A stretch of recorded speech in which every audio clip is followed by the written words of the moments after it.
Bom dia para todos e para todas que nos veem e nos sabem nesse horário, nesse canal precioso que é o Telesaúde, que nos apoia nas ações de educação à distância, saúde, orientação, teleconsulta, uma série de serviços que o Telesaúde presta através desse canal.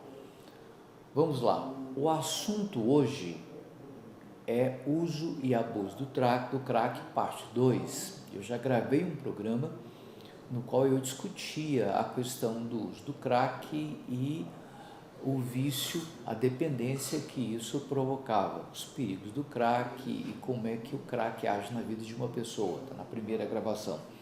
Nessa segunda gravação, eu quero discutir com vocês sobre estratégias, de enfrentamento ou estratégias de apoio a uma pessoa que se tornou dependente do uso de crack. Vamos lá? Tá bom. Quando falamos do uso da substância psicoativa crack, do que estamos falando? Basicamente desses tópicos que nós colocamos aí. Crack é uma substância psicoativa derivada da pasta base da cocaína. Então, o crack ele vem da cocaína. Alguns grupos que pegam a coca e acrescentam à coca o cálcio, a substância cálcio, e transforma a cocaína em crack. Por causa da presença do cálcio, o barulhinho que a pedra faz, ela se torna sólida, uma pedra, então o barulhinho é crack, crack, crack. Daí vem o nome, que é meio onomatopaico. Na medida que a pedra vai sendo aquecida, ela vai estourando, como o cal virgem, por exemplo, ela vai estourando.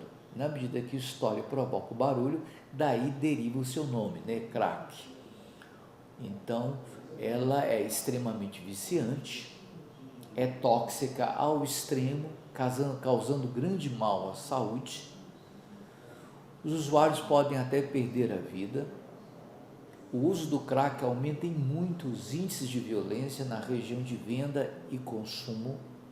Por isso é muito temido o crack por seu uso e pelas práticas de violência que este uso ocasiona, A recuperação é difícil e a abordagem deve ser técnica e humanitária, as duas coisas.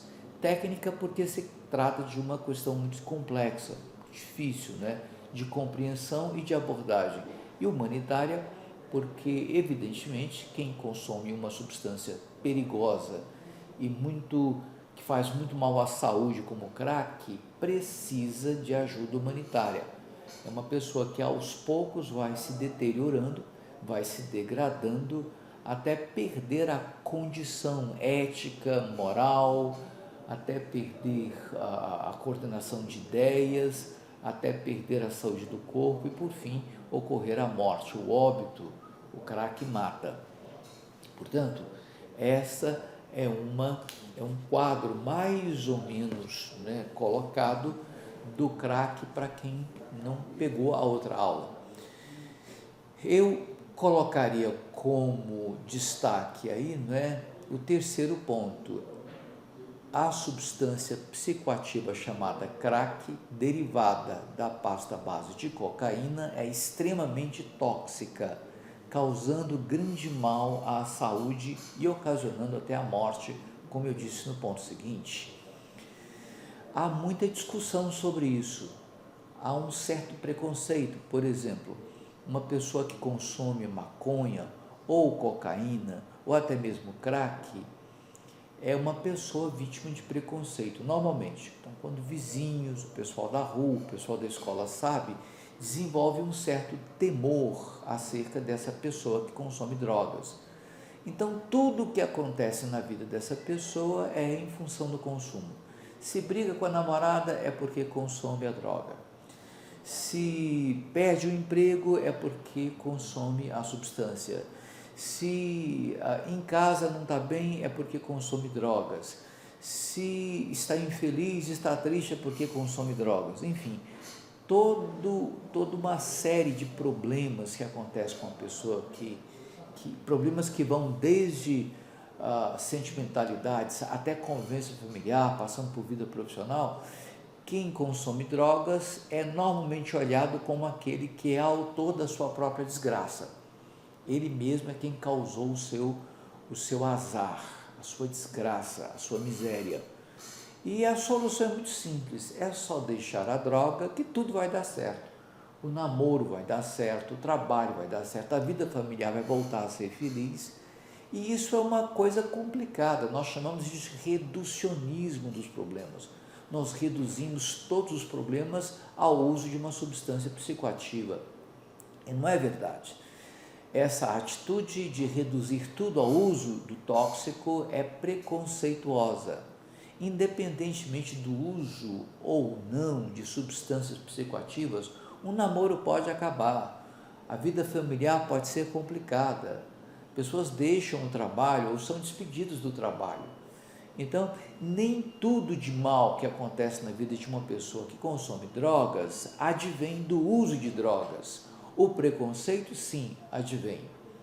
Então, nós temos que ser bastante cautelosos nesse terceiro ponto, uma vez que, sabendo nós que a substância consumida é tóxica e que faz mal à saúde, não significa que todo mal que acontece a uma pessoa, inclusive a sua saúde, venha dessa substância. Por isso é preciso haver, então, a avaliação técnica, é preciso haver compreensão técnica, é preciso haver acompanhamento, para que se saiba o que vem e o que não vem da substância. Muita coisa ruim vem da substância, outras coisas igualmente ruins podem não vir da substância. Portanto, com muito cuidado que a gente fala desse mal, né? Chamando a atenção para o fato de que o último ponto está certo. A abordagem deve ser sempre técnica e humanitária. Quer dizer, é preciso ver aquele que consome substância psicoativa como alguém que na sua humanidade tem vulnerabilidades, tem fragilidades, tem problemas pessoais como qualquer outra pessoa. E a substância pode necessariamente, não pode necessariamente estar fazendo parte da desgraça da pessoa. Essa substância pode apenas estar presente e realmente outras coisas ruins acontecem fora da ação da substância. Mas uma coisa é certa, o preconceito é uma atitude ruim que mascara muitas coisas, confunde muitas coisas e deve ser em tudo e por tudo evitado. Vamos em frente? Os diagnósticos são clínicos e motivacionais, não é?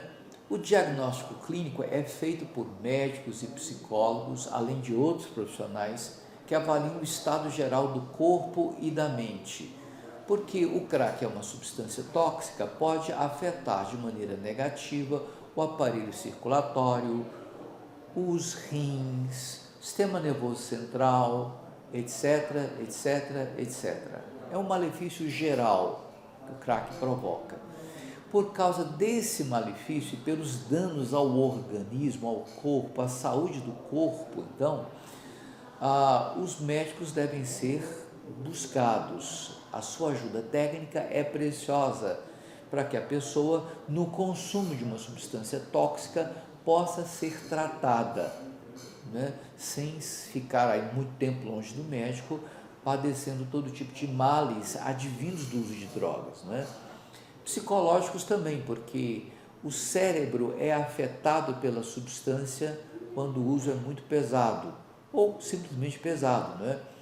A mente é afetada de tal maneira as ideias serem prejudicadas, a pessoa perde o pensamento fluente, o pensamento lógico, o pensamento consequente, o pensamento que é raciocínio, o pensamento que é estratégico, o pensamento afetivo, e isso se perde, né, com o tempo de uso. Uma outra coisa também é que as relações ficam prejudicadas, e as relações são basicamente cabeça, né? Uma pessoa deve ser calma e autocontrolada o suficiente para relacionar-se com pessoas que são diferentes dela. O crack tira essa capacidade, essa possibilidade de autocontrole e de relações afetivas, relações fraternais interessantes. O crack isola a pessoa, o crack deixa a pessoa mais autista na sua vida, deixa a pessoa mais retraída, demasiadamente retraída nas suas relações, né? Por isso que médicos e psicólogos devem avaliar o uso da substância psicoativa em termos dos seus malefícios, o quanto a vida de uma pessoa já foi prejudicada, tanto no sentido físico, orgânico, quanto no sentido psicológico, relacional, afetivo, de pensamento. No segundo ponto, eu coloco o diagnóstico motivacional consiste em avaliar o nível de prontidão do dependente para o tratamento. Então, é como diz o título, né? É preciso o diagnóstico clínico, mas também é preciso o diagnóstico motivacional. Esse diagnóstico, o motivacional, é importante porque ajuda tanto o usuário quanto o profissional que vai abordá-lo, né? Ajuda ambos a compreenderem, né, em que ponto do consumo, em que ponto, em termos motivacionais, a pessoa se encontra para que haja, né, a formulação de uma estratégia apropriada para a pessoa no nível motivacional que ela se encontra. Terceiro, é necessário que se tenha uma estimativa das possibilidades de recuperação.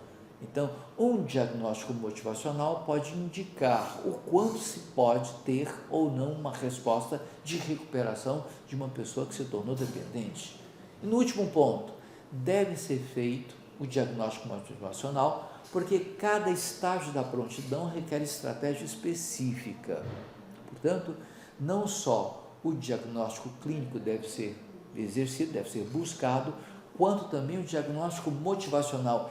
Em que ponto da sua vida motivacional o dependente se encontra para que uma estratégia apropriada ao seu nível de motivação seja encontrada, seja formulada, seja planejada, não é? No terceiro ponto, nós temos então os 6 níveis de motivação, né? 6 estágios motivacionais. O primeiro que se considera é aquele que chamam tecnicamente de pré-contemplação, né? É um indivíduo que lhe ocorre a ideia de recuperar-se, lhe ocorre a ideia de deixar o uso, mas resiste muito, né? Resiste às mudanças.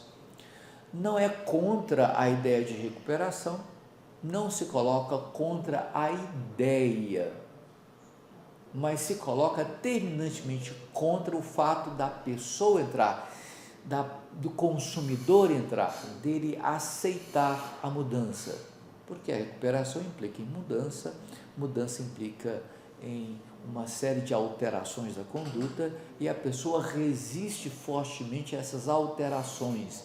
É o estado da pré-contemplação. É como se a pessoa estivesse assim, né? De vez em quando pensa que recuperar-se é bom, mas agora não. As mudanças não são bem-vindas. Bem, esse estágio requer uma abordagem indireta, né? Quem está trabalhando no campo com pessoas que fazem uso de crack e até já são dependentes de crack, devem abordar essa pessoa de forma indireta. O que é isso, Miguel? Não falar diretamente da droga, nem do seu uso, nem insistir em que há uma situação de perigo que deve ser evitada. Não. Se conversa sobre a vida da pessoa, as necessidades dela, os sentimentos dela, a relação dela com o grupo dela, com a família dela, enfim, se conversa sobre quase tudo, inclusive sobre o clima, menos sobre a droga, porque a pessoa está com a guarda alta, a pessoa está em posição de guarda. Qualquer assunto que aborde a sua dependência, ela repele prontamente. Então, a abordagem aí, na pré-contemplação, é uma abordagem indireta. A segunda O segundo estágio é o que nós chamamos de contemplação. O usuário cogita da mudança, de vez em quando fala que quer mudar, que gostaria muito de mudar, que mudar lhe faria bem. Contudo, continua muito apegado aos efeitos do uso, a euforia, né? A coragem, a arrogância, a força, o prazer, etc, etc, etc. Nesse estágio da contemplação, quando a pessoa já considera para si o abandono do uso, não é? Realmente é hora de discutir estratégias. Tá bom, se você quer deixar a droga, como você imagina isso? Como você quer pensar isso? Como isso lhe ocorre? Como isso pode ser considerado nesse momento? Porque você gosta dos efeitos da droga, mas também gosta da ideia de não usar a droga. Como é que isso fica? Lembrando que essa fase é uma fase de muita ambivalência, que a pessoa alterna momentos em que quer muito mudar e que outros em que não quer mudar de modo algum. Sendo assim, então, é claro que a pessoa, quando estiver disposta, conversando, aceitando o tema da mudança, se deve discutir estratégias. Que estratégias a gente vai usar? Que estratégias você pode usar? É claro que não se acredita que a pessoa vai, em se colocando uma estratégia, ela própria colocando muitas vezes, que ela vai aderir a essa estratégia, ela vai aplicar essa estratégia, vai buscar essa estratégia imediatamente, ou na semana seguinte, ou no mês seguinte. Não, isso pode não acontecer. Na maioria das vezes não acontece, né? É um tempo de se discutir estratégias, apenas isso, nada mais do que isso. No terceiro estágio, que é o estágio da preparação, o usuário deseja deixar o uso, porém ele se sente impotente e pede ajuda. Então ele já formulou estratégias, ele sabe o que fazer, está até disposto a fazer, mas não tem forças. E começa então a perguntar se existe uma ajuda possível. Você me ajuda? Quem pode me ajudar? Onde é que eu procuro ajuda? Quem é que vai se dispor a estar comigo? Quem é que vai me acompanhar? Então, esse momento é muito importante porque é hora em que a pessoa deve ser estimulada à sua autonomia, que ele perdeu por causa do uso de drogas. Bem, você faz parte do tratamento, é o que você pode dizer, né? Você é responsável também pelo seu tratamento. O mínimo de esforço que você fizer já vai valer. O interessante é que gradativamente você recupere a sua autonomia, você se empodere, você seja capaz de, com passos pequenos, passos de formiga, começar a evitar o uso. Isso é com você. Agora, eu posso te acompanhar indicando para você quais são os riscos que você deve evitar. Então, se você deseja de fato deixar o uso da substância e quer uma ajuda, eu sei quem te ajude, mas você é muito importante no processo, sorte que você deve começar desde agora a evitar o uso naquilo que você pode evitar, né? É o que nós chamamos de redução de danos. Que danos podem ser reduzidos? Começa com danos mínimos, né? Danos mínimos mesmo. Por exemplo, que tal, né, nós começarmos a não compartilhar cachimbo, né? O cachimbo compartilhado, ele é transmissor de doenças, né? Muitas doenças são transmitidas pelo cachimbo compartilhado. Que tal então um pouco de higiene, ou mais higiene no consumo? Que tal consumir menos um pouco, esforçar-se para consumir um pouco menos, né? Enfim, são estratégias que a pessoa vai se empoderando para a recuperação da autonomia, a partir do momento em que ela percebe riscos, mesmo mínimos, que ela pode evitar. Ela começa evitando riscos mínimos e daí a pouco vai se sentir fortalecida para evitar riscos maiores. Então a preparação é básica, eu diria que é o ponto de maior inteligência, de maior bom senso, que exige mais bom senso, esse estágio, o da preparação. que a pessoa quer deixar, mas se sente impotente e precisa de ajuda, porque aí a estratégia de ajuda deve ser bem formulada. O quarto estágio, que é o da ação, né, é aquele em que o usuário interrompe o consumo e começa o tratamento. Muita dor, muito sofrimento, muita irritação, muito efeito colateral pelo abandono do uso, a pessoa quer voltar, a pessoa se mortifica, a pessoa se sente mal, a pessoa quer morrer, enfim, uma série de contratempos acontecem nesse estágio, o estágio da ação, quando o indivíduo efetivamente começa a deixar o uso da substância. Nesse momento, o lado humanitário da abordagem tem que ser mais intensificado, tem que haver muita compreensão, tem que haver muito acompanhamento, muito apoio, nenhuma censura, não deve haver nenhuma forçação de barra, a pessoa vai se aguentando como pode e do jeito que der ela vai seguindo, entendendo que deixar é difícil, entender que a abstinência causa muitos males e entendendo principalmente que ela deve continuar passo a passo, sem se importar, por exemplo, com eventuais recaídas, não é? O quinto e penúltimo passo diz respeito à manutenção, né? A manutenção da abstinência é longa e muito sujeita a recaídas, né? Busca-se a prevenção delas, quer dizer, aquele que vai apoiando vai dizer, bem, você pode recair no uso se continuar, por exemplo, a se comportar de maneira muito agressiva, ou se você não se esforçar para tomar os remédios certos para diminuir o nível de ansiedade, porque os ansiolíticos são necessários nessa fase, né? Você pode voltar a usar se você continuar muito perto da droga, você está se aproximando de novo da droga, está muito próximo da droga, ela está à sua mão, você está andando com pessoas que toda hora lhe oferecem, a tentação é muito grande, então dê uma meia distância, afaste um pouco da presença da droga, enfim, a manutenção depende de um acompanhamento humanitário em que se busca a prevenção das recaídas, né? Alertando para situações em que ela pode acontecer. Agora, uma vez a pessoa alertada, ela pode prosseguir ou não. Ela pode prosseguir e depois recuar.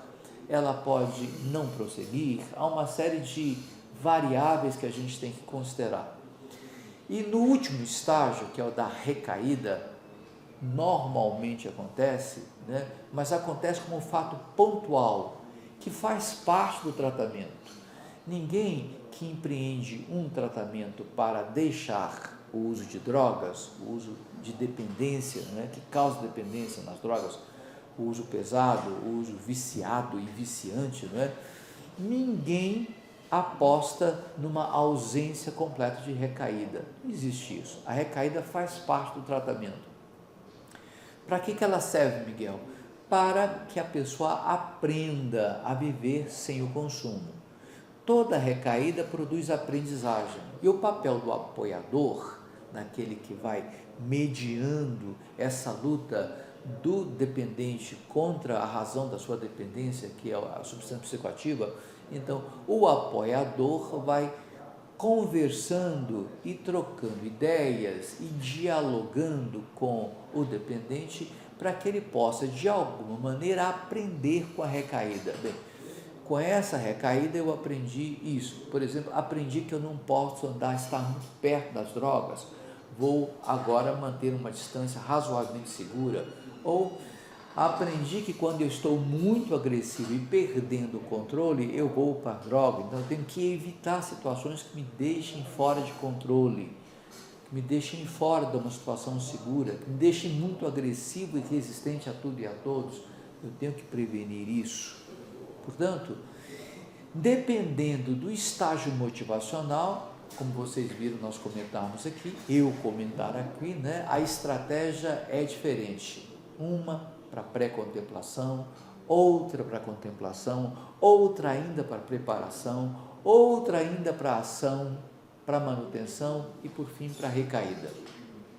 esse conjunto de estágios motivacionais, né, essa sequência de estágios, nos fazem então ter uma certa previsibilidade do nosso planejamento, da nossa ação e até da nossa expectativa quanto à recuperação daquele que é dependente de alguma substância psicoativa, né? Vamos lá? O que é importante saber aí? É importante entender ou ter consciência, né, de que todo o processo, né, de cuidado, todo o processo de acompanhamento, todo o processo que envolve a abordagem de pessoas dependentes deve ser realizado, desenvolvido com liberdade. Então, em nenhum momento há forçação de barra, em nenhum momento há sermão, em nenhum momento há censura, em nenhum momento há uma imposição sobre o usuário para que ele faça isso ou aquilo, né? A liberdade é importante para a autonomia. Se o indivíduo tem liberdade para tomar decisões, então ele pode, com base nessa liberdade, desenvolver a sua autonomia e fortalecer-se nela. Sem liberdade, não há a menor chance de alguém encontrar autonomia. A autonomia é um bem, é uma habilidade, é uma competência que a gente desenvolve em clima de liberdade. Só assim. É preciso também saber que sem apoio médico não dá, sem apoio psicológico e social não dá também, apoio principalmente das famílias. Então, aquele que ajuda ou que quer ajudar deve compreender isso, que é preciso que dê ao outro, a quem ajuda, liberdade, apoio médico, apoio social e principalmente apoio da família. Isso é muito importante.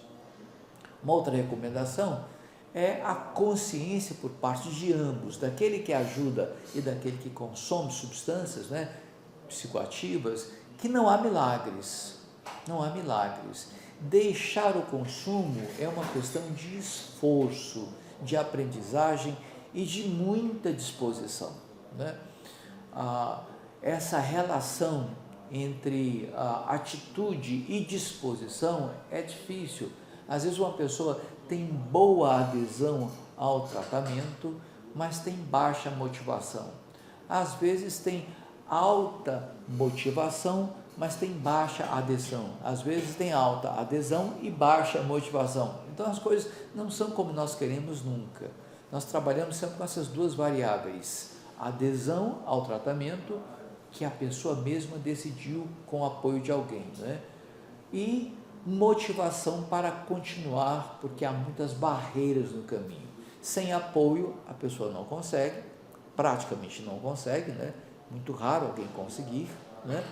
E sem motivação também não há como conseguir resultados. É preciso os dois: adesão a um tratamento que a pessoa participou da decisão e motivação para a pessoa vencer as dificuldades, as barreiras que surgem. Chamo a atenção para o fato de que o preconceito deve ser sempre combatido.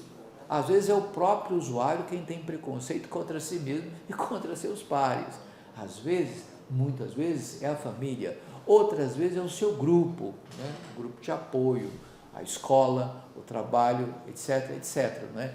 Pessoas com preconceito. O preconceito prejudica muito. É o principal dos problemas que aqueles que trabalham com dependentes de substâncias psicoativas encontram, né? O preconceito é uma praga. Eu acho que o preconceito é tão grave quanto o uso de uma substância como o crack. Então, vocês querem saber minha opinião, né? Última coisa que é importante: vale a pena lutar sempre contra o consumo do crack. Vale a pena. Eu digo até por duas razões. Primeiro, porque é possível haver, né, um processo de afastamento do uso. A pessoa pode deixar de usar. A abstinência é difícil, a abstinência é complicada, mas as pessoas aos poucos pode chegar à abstinência do crack. Não acho que uma pessoa que desenvolveu dependência do crack possa ficar usando crack de vez em quando. O crack não tem isso não. Acho que nem com cigarro tem, né? Se uma pessoa vai deixando aos poucos e chega uma fase da vida em que ela pode deixar de fato o crack, não deve mais voltar ao uso. O uso vai acontecer pontualmente nas recaídas como aprendizagem, como fatores, situações de aprendizagem, né?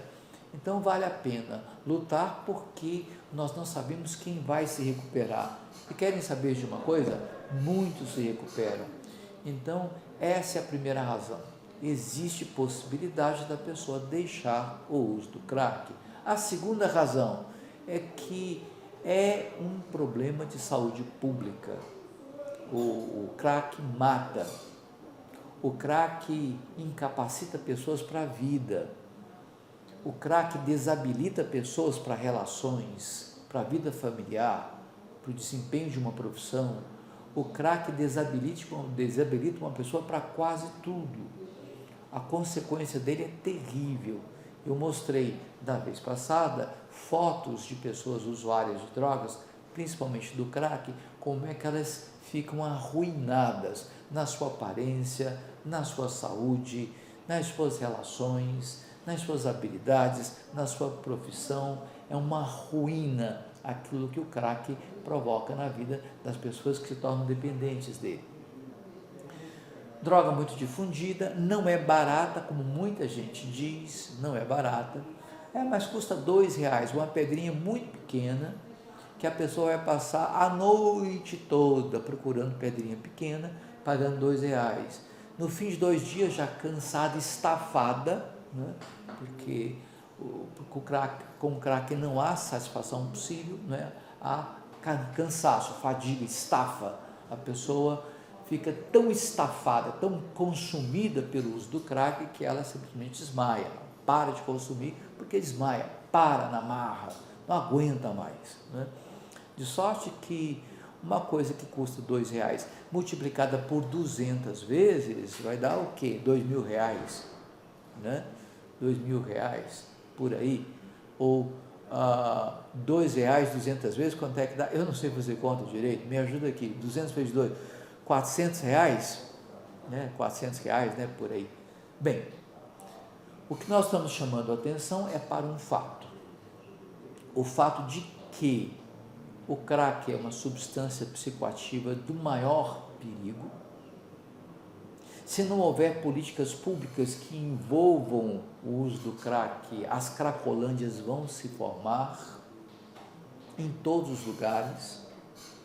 As cracolândias são lugares de muita degradação social, pessoal, da saúde mental. As cracolândias são um problema dificílimo para qualquer cidade, né? O entorno da cracolândia é um entorno violento, perigoso, muita gente morre ali, até inocente, né? A cidade que tem uma cracolândia paga um preço alto por isso, porque ela desenvolve violência em todos os pontos, né? Ela tem que ser, né, cuidada, não combatida. Não se combate cracolândias, a gente cuida dos usuários. O cuidado contínuo, dedicado, competente, com investimentos públicos, com políticas públicas competentes, elimina as cracolândias, realmente elimina. Na porrada, na marra, com cadeia, com hospitalização na marra de quem não quer ser hospitalizado e não aceita, não se resolve o problema, né? Portanto, essa questão do uso do crack é uma questão para técnicos e uma questão humanitária também, como eu disse no início. O Ministério da Saúde tem material para isso, a Secretaria Estadual de Saúde tem, o município também tem, e há capacitação possível para aquelas equipes que querem se dedicar ao uso e abuso de substâncias psicoativas, principalmente o crack, de tal maneira que uma política pública bem desenvolvida pode evitar muitos problemas. Um abraço a todos e até o próximo encontro.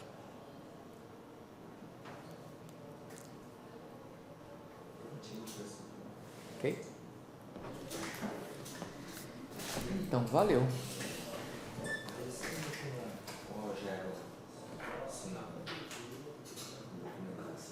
Tá.